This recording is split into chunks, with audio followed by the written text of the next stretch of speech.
Hey, we're Ron and Joyce. Hey, how are you guys? In the previous video, I shared 5 steps on how I overcame a very traumatic public speaking experience. And if you want to watch that video, just click on the link below. And in case you're wondering where are we? We are in Bangkok, Thailand. In the Suvarnabhumi Airport. Suvarnabhumi. Anyways, we are going to take those lessons Joyce gave and we're going to break them down. Welcome to Brightspeak.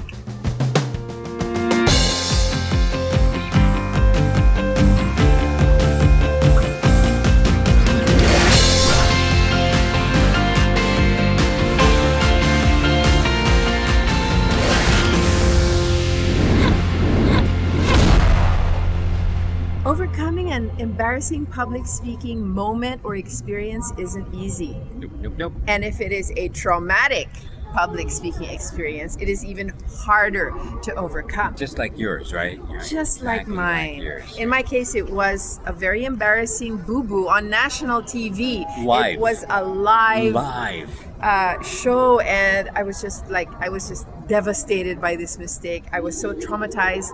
I just avoided all kinds of public speaking events. I just said, no, it's not for me. If ever I am going to do any public speaking, I have to be with someone, a co-host, or else I just wouldn't do it. So it took me 11 years to get more than a decade. Past that. Imagine So that, more than a decade. we are going to break down the 5 steps that I mentioned in the previous video, starting with number 1.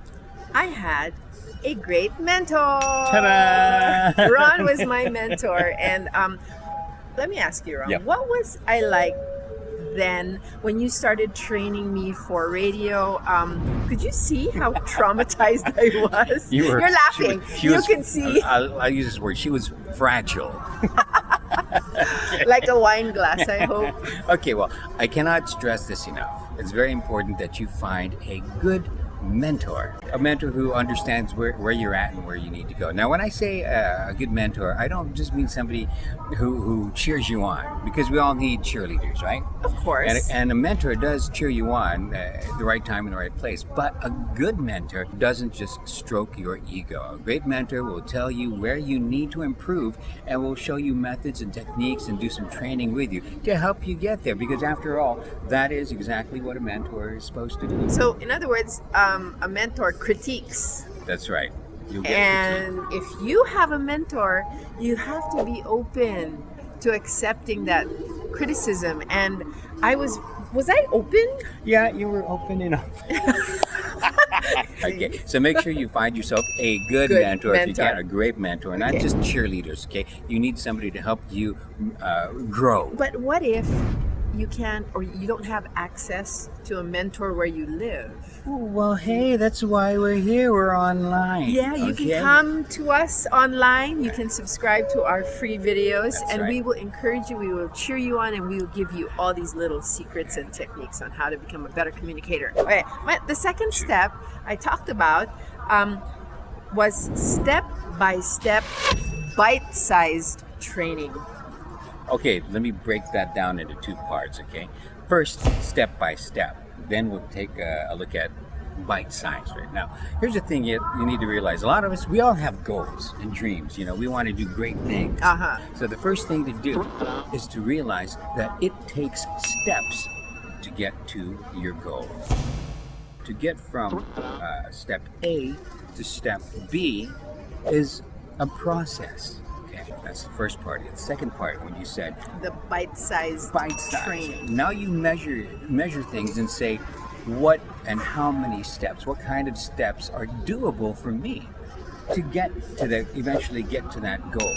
So that's what you need to measure. Measure what those bite-sized steps. And that's why you need a good mentor. It's usually the mentor who helps guide you. Yeah. A good mentor will tell you, okay, I think that's too easy for you. Take a little bit of a bigger step. Or they might say, listen, you're just gonna wind up frustrated. Take a little step backwards, and just to get to this level, and you will feel a great accomplishment. Well, can I just give a concrete example? Okay. I remember our 1-month training under you, all of the DJs under Ron, and we had 1-month training, and you really made us go through the basics. The basics. And even writing down our spiels. Even no matter how short they were, he wanted us to write them down. And, it was kind of like, do we really have to write them down? He said, yes. And you know what? It paid off. This kind of opens it up to number 3 that you talked about in your steps. Yes, and that is number 3 is have templates or patterns. Exactly what Joyce mentioned a while ago when I had her and her fellow trainees undergoing the training. What I did for them is create a pattern for them to follow. A very simple pattern.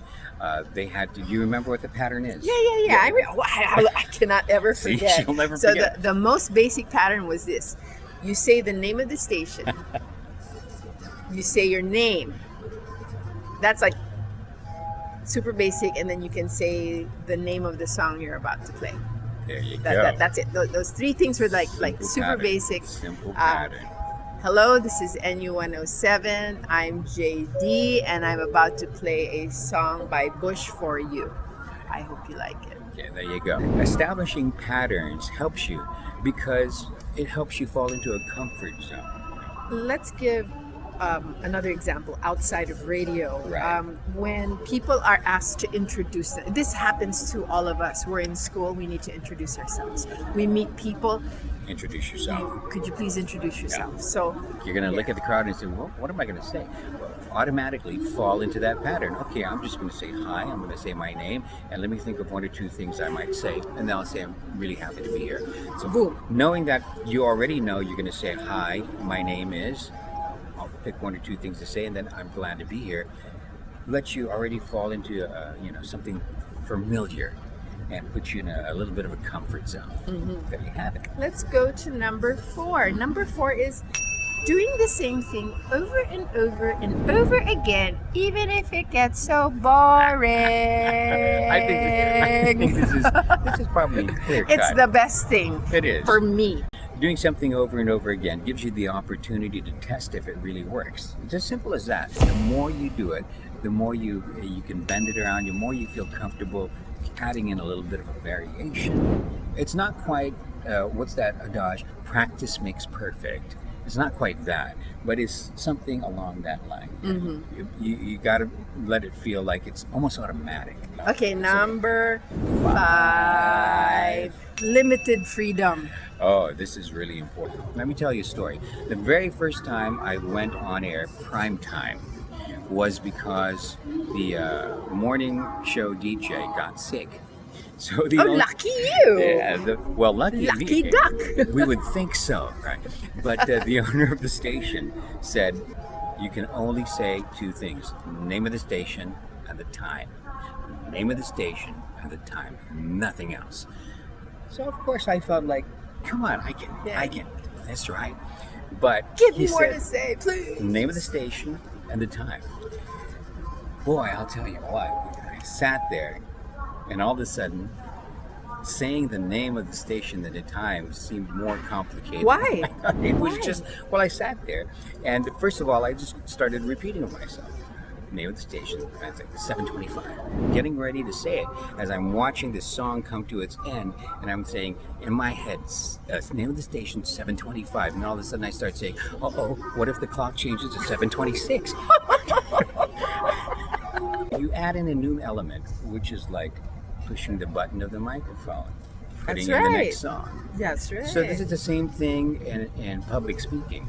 You might be at home practicing your short speech or your short delivery, but when you get on stage, it's a totally different thing. The way I used to tell it to Joyce and her fellow trainees was, listen, the longer you talk, the more likely it is that you're going to make a mistake. I will never forget you saying that. I said, why did I not ever think about that? Why did I not just keep it short and simple, which is KISS?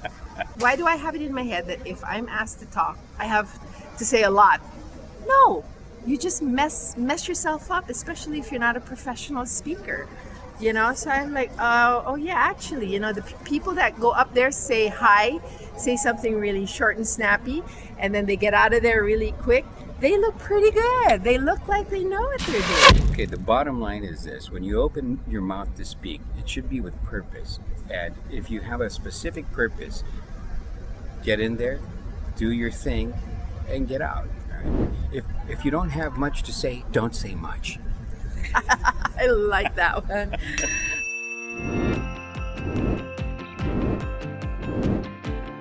Okay, well, if you have had an embarrassing public speaking moment, or maybe a traumatic one, or maybe if you're simply afraid, we just want you to know one thing: you can overcome. That is for true. That is for true.